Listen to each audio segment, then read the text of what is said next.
The following edition of Connecticut Valley Views is made possible by Windsor Federal Savings, with offices in Windsor, Granby, and Bloomfield. Neighbors helping neighbors since 1936.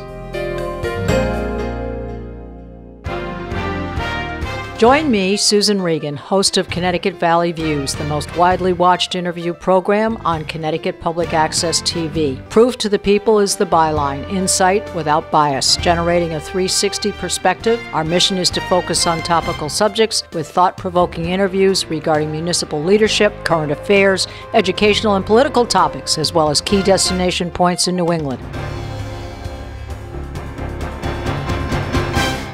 Hello. I'm Susan Regan, and I am so pleased to have as my guest today Al Terzi. He is the veteran Connecticut news anchor for Fox Connecticut. What a pleasure to be here with you, Al. It's nice to be with you too, Susan. And you know, it's interesting. We like to visit where people on the job and you're on the set right here. This is where I do the news every day. And I'm interviewing you instead of you interviewing your guests. It's great.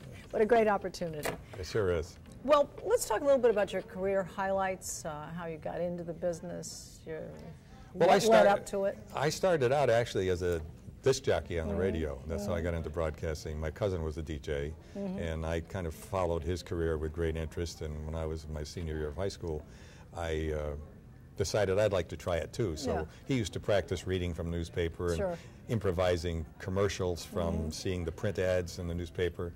And so I got the hang of how he was doing it, and I tried it. And so when he left the first station where he worked, he introduced me to the general manager. And he said, I got another, my cousin here, he can do this. And I got the job for $1 an hour. Oh, my Lord. So, and that was... Did it come naturally to you? Well, I guess it did, because maybe it was a genetic thing. I mean, we were cousins, you know, so it must have been in the genes somehow.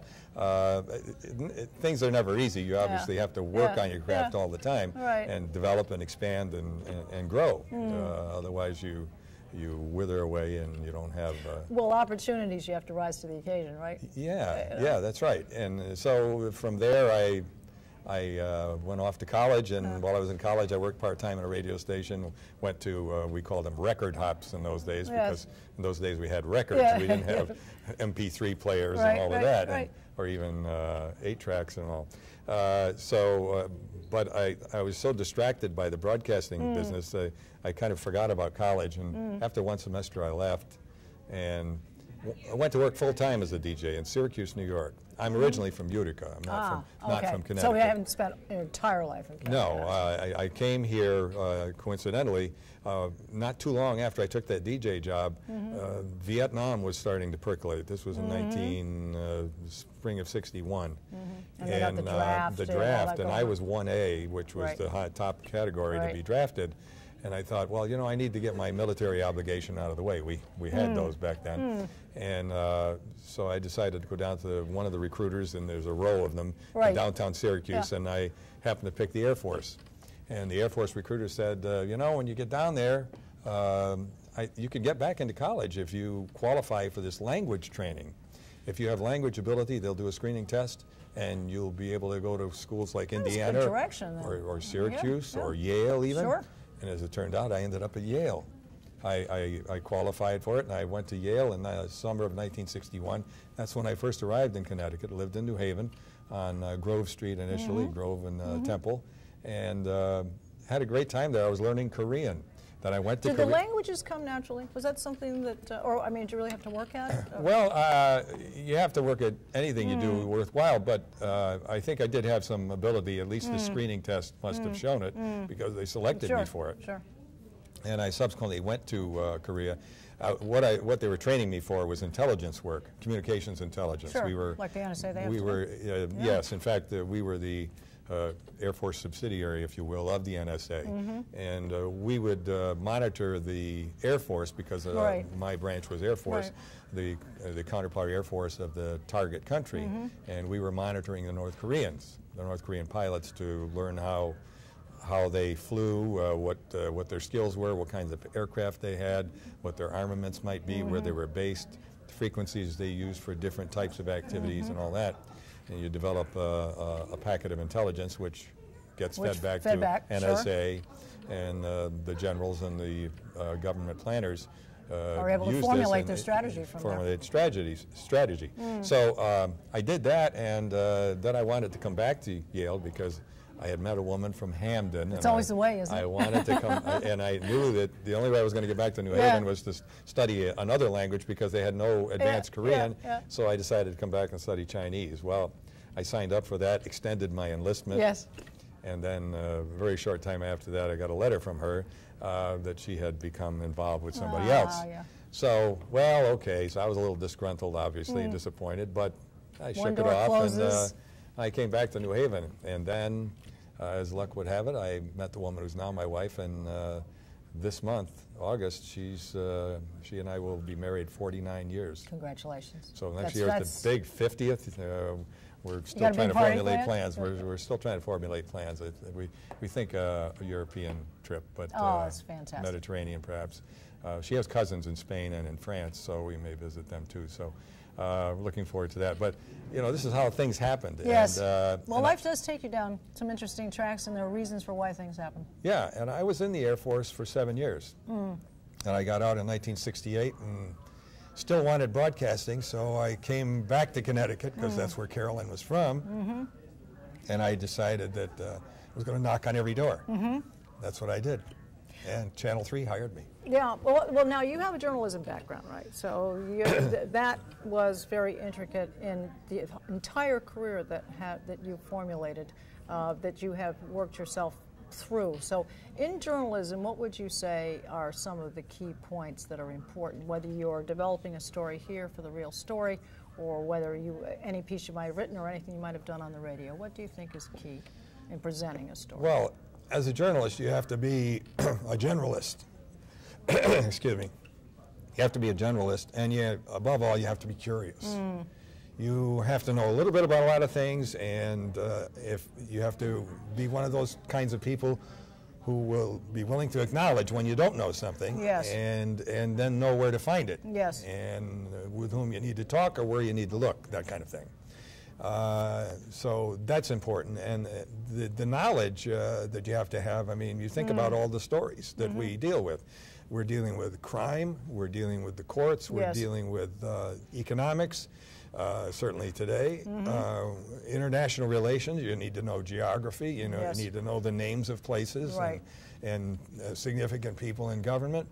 And I think you need to be able to filter too, to some degree, because your brain is only going to assimilate and make the red dots connect as long as you have facts in your head, and there's some material you don't need. And I think people, sometimes there's too much information that's coming in, and people cloud their opinions with stuff that isn't actually needed. So I think in the organization of your material, whether you're doing a story, writing a story, talking about a story, or presenting it on TV, you need to be able to do that for the viewers too.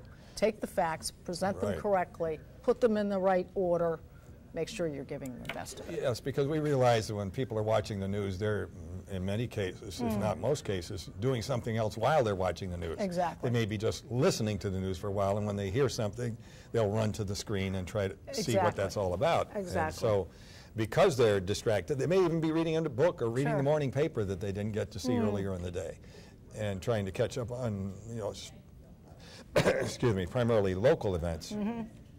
So we have to allow for that. And to that end, we have to make the story interesting enough. You have to make the story interesting enough. You have to vary your presentation. That's another thing that's important. When I talk with young people about this career, I think that a little background in theater is good. Not because we're acting the news, but because some of those same techniques that actors use to deliver a line with effect can help you do the same with the news.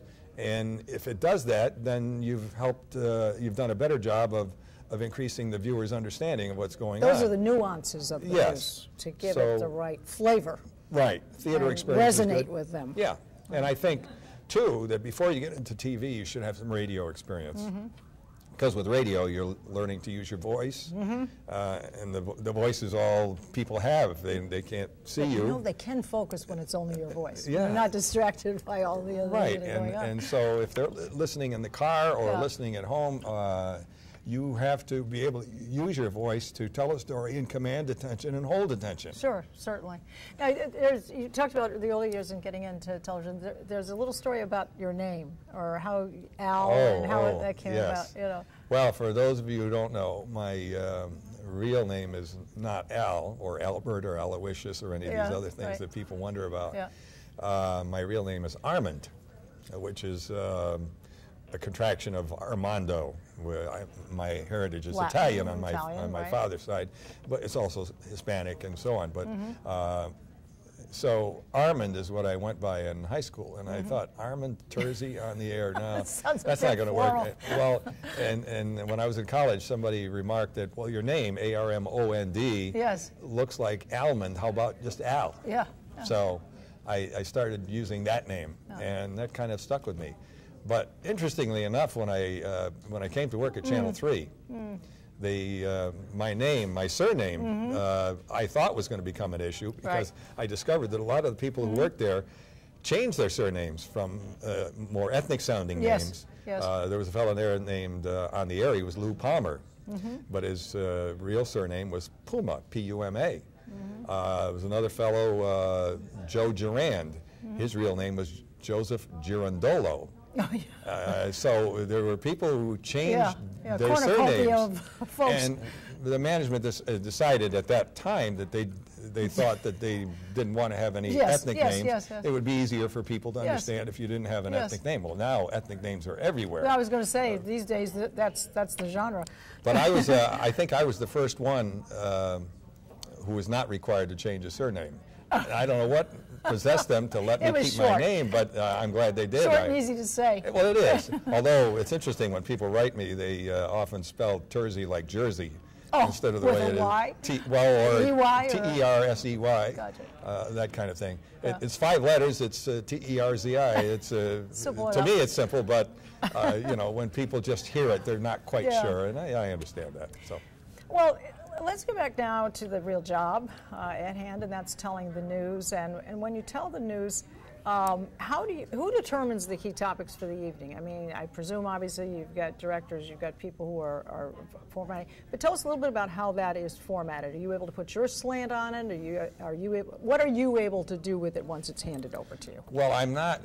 In some places, they'll have an anchor who's described also as a managing editor, and in that case, the managing editor would have some authority to dictate the content of a newscast, but I don't have that title, and it's fine with me. I'm just You've got enough stuff to do. I've got enough stuff to do trying to sort out what we do have. That's not to say I wouldn't make suggestions, either as to why are we doing this story, or we really need to do this story, that kind of thing. And so I may advocate for a story, but I don't have any. I don't have the final say. That. The responsibility for that. Could you kind of stylize a little bit to your style, or maybe perhaps to try and address the viewer's viewpoint, make it easier for them to understand? Is that, you're able to do that? Yes. Well, yes. I mean, I am able to take individual. Put your final dot of the I's and T's on individual stories. Yes, I can do that. But obviously, slant from this perspective of having a particular commentary, angle. As it were. You know, I don't do commentary. I just tell people what's going on, but I like to tell them in my style of telling them. And I make sure that my style doesn't, give people the idea that I have a particular angle on the story myself. I mean, that I have a particular feeling about the attitude about the story. I try to, in some cases, depending on the nature of the story, have fun with the story. Or obviously just work to make it as clear and direct as possible, with words that common everyday words. I'm not trying to impress anybody with my vocabulary. I mean, I think it's pretty good, but I try to use words that everybody should be able to understand. Bob Steele was the gentleman who Bob wanted Steele, was the one who was on the late Bob Steele from TIC Radio. I mean, I owe so much to him and all of the other people who were there, really veteran broadcasters when I got there in 1968. From 1968 to 78, I was at Channel 3, and that for me, even though I had left college, was my college. Yes. I did go back and go to Yale for a couple of years, but the rest of that was all my introduction to being an anchor. I was an anchor first before I was a reporter. But it's all hands-on in the field. And then I learned from all these, the reporters and other people who were educated, trained, and had considerable experience, much more than I did. I mean, I started out as a disc jockey on the radio. What do I know? I know the Everly Brothers and Connie Francis, and but what do I know about actually putting the news together? When you got to that, when you got to the news. So that was my college. Those 10 years, the first 10 years at Channel 3. Then I came back, as you may know, in later years for another 18 years, just before I came here. Yes. And prior to that, I was at Channel 8 for 14 years. So I've just been totally blessed, and I'm so grateful that I've been able to be in this market for as long as I have and have the support of people. Well, I do believe there are many changes that happen, obviously, in media news, and people change from program to program. They change from station to station. They change from position to position. Perhaps they get promoted. Perhaps they get let go for various and sundry reasons. But I think there is a point of fact from the viewer's point that when they see someone that they've seen over the years, there's an element of trust. I think you bring that halo to the station you're working for.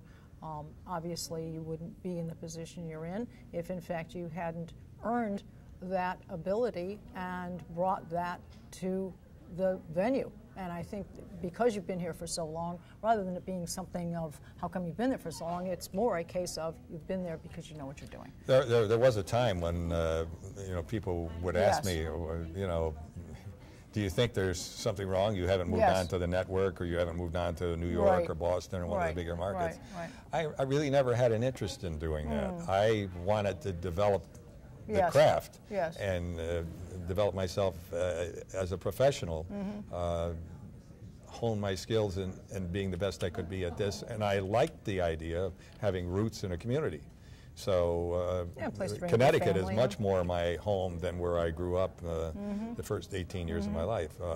If it ain't broke, don't fix it. What's that? If That's it ain't right. broke, don't fix it. I'm just so grateful for the support I have, and it's all about building trust, as you suggested, and I work at that every day. And I think you don't take it for granted. It's easy to become arrogant, particularly in the media business. And I think that if you can build the trust and not take that upon yourself as putting yourself above, that's very key. I do note that it appears to me as a viewer that when you interview people, your guest is the center focus. And you provide them with the opportunity. It's not about me, it's about what this guest says in response to my questions and the flow of the interview and that sort of thing. I'm trying to help people understand whatever the topic happens to be.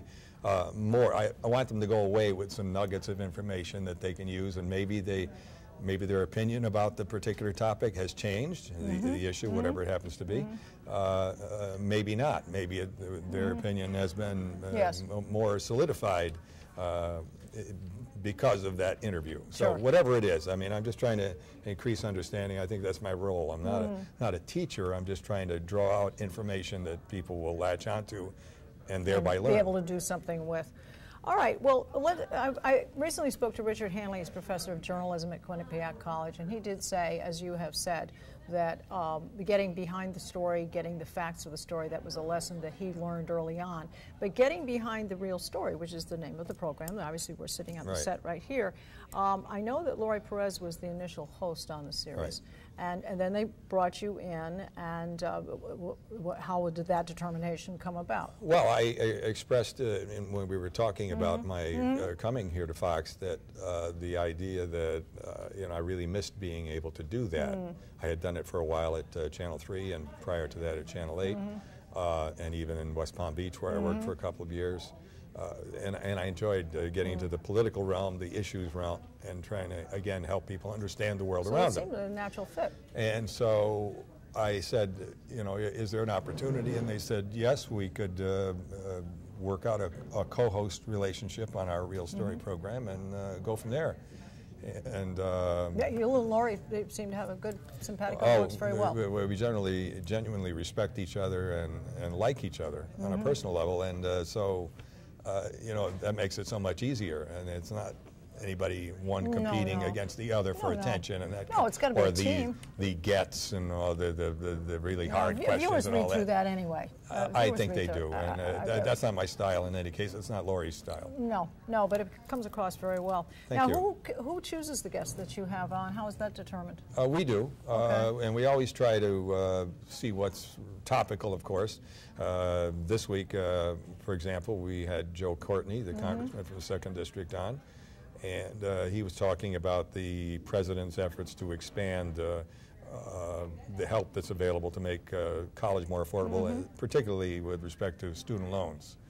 And so Joe was involved with that. We also we talked about Plum Island. The government, the General Services Administration, wants to sell Plum Island and move that operation, the animal research and disease research and all that, to a place in Kansas. And Joe Courtney, along with Senator Blumenthal and some others, think that's a big mistake. And so he explained how he felt about that. So we talked to him about that. We had an expert, a professor from Central Connecticut, with whom I've spoken in the past about the Middle East. He himself is a native of Lebanon. Topic, yeah, key subject. And so we've got Egypt and Syria. Yeah. The U.S. has to make some decisions here. And people are dying in Syria, they're dying in Egypt, and what is our role? How much should we get involved, and how if we should get involved?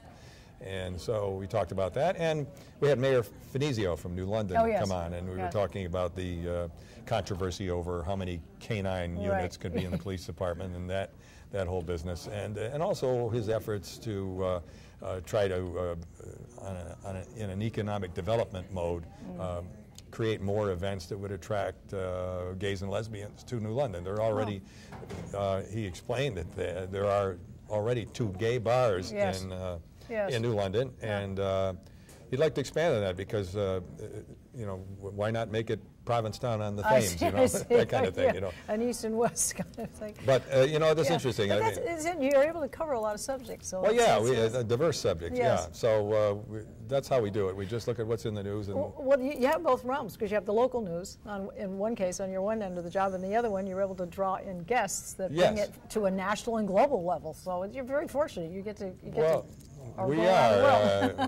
We are. And you're right. You lucked out. You've been very lucky in your career. Yeah, you get to do a little bit of everything. Let's talk a little bit about viewers. Viewers, I think, do you get a lot of feedback from Twitters or things or emails or? Not a lot in terms of mail or email or tweets or that kind of thing. Some, but not a lot. And I don't know whether that means we're doing a good job or not. But I don't get a lot. Where I do get a lot is when I meet people in person. And sometimes they'll talk about issues in the news, but mostly it's appreciating the work I do and that kind of thing, and wanting to say hello. And there are people in this business who would just as soon not have to deal with people when they're out shopping or having dinner. No, you're right. No, you're right. They want to have a little personal space. Yes, and I get that, and I respect that. I don't shy away from it because each one of those opportunities is an opportunity to solidify a friendship that probably already exists. And but it reaffirms the trust they had in you. That's why they want to talk to you, and you've now. And I'm grateful for that, and it gives me a chance to say thank you for watching and for your support, and find out a little bit about them too. Of course, of course. All right, and again about the viewers. Do you think that the viewers, because of the internet, do you think that they're more polarized when it comes to their viewpoints of things because of the internet and because of the news? Is that impacting their viewpoints at all? Do you see it as sending people one way or the other? Well, I think subject matters or issues or things. People today are multitaskers when it comes to the media. That's quite true. They're even. I'm sure that when they're watching me on the news, me and Allison, or me and Lori, or with whenever I'm on, they might be sitting there with their iPads or little notebook computers. They might be looking on their smartphone for something. And people at work are constantly on the internet looking to catch up on stories, whether it be the Aaron Hernandez case or the mayor of San Diego or whatever. I mean, whatever, whatever's the story moment of the day. of drama. Yes, and so they're looking for the very latest. If a hurricane is coming, of course they want to know, and so they're looking for the weather. Right. And they can even watch our newscast online on their smartphones if they want to do that. If they're away somewhere, even out of state, out of the country, they can pick us up. So I mean, this is a multimedia sources, and and people are. I think I mentioned it earlier. But they're people looking are for distracted. the best sources, though, Al. You know, yes, there's a plethora, all right, of things to choose from. But there is a certain, I think, adherence or loyalty to certain area. When you really want to know about XYZ, you're going to go over here. This is where you go. Yeah. When you really want to hear about the latest sports thing, you're going to go over here. When you really want the weather, don't you hear people say, when I really want to hear about what's going to happen in the weather, I'm going to, no, forget channel, forget whatever, no, I'm going, sometimes people just want to go to their GPS thing and track the thing themselves. Well, again, it gets back to trust and a comfort level. Right. People have a comfort level with somebody.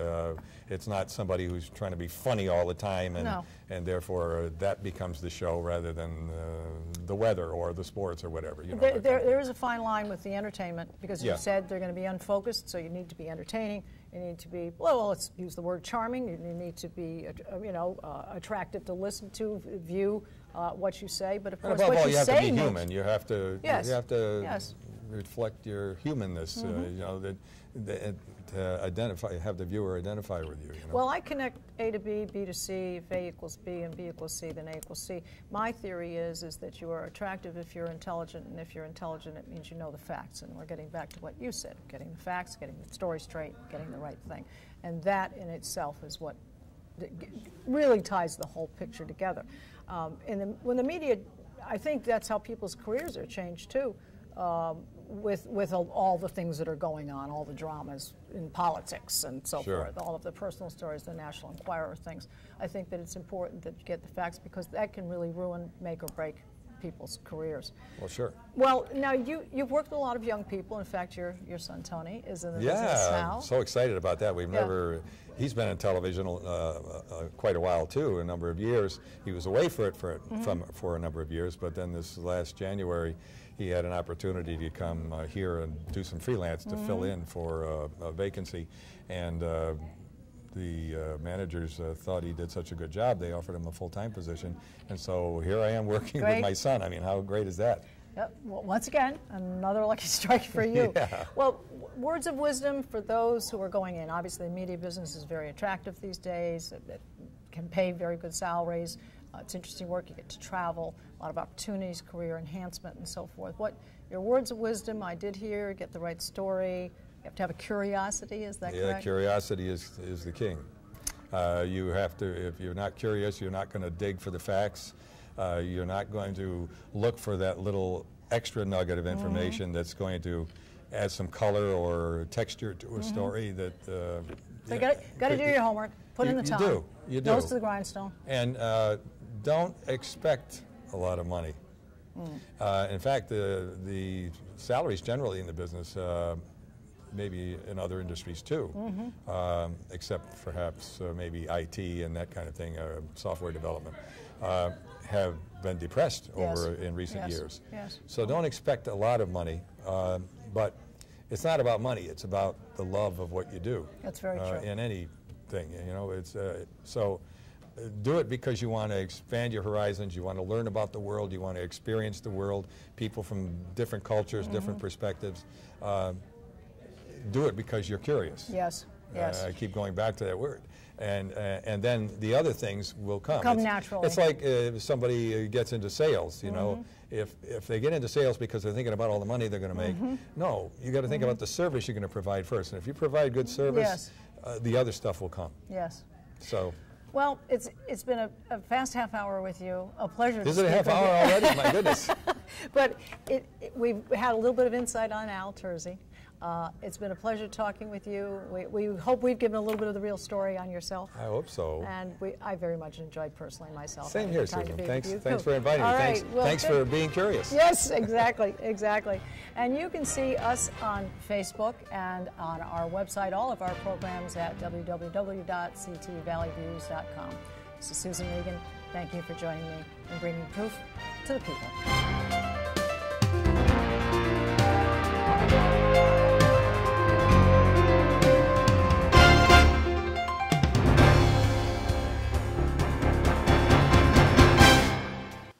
Our thanks to Windsor Federal Savings for making this program possible.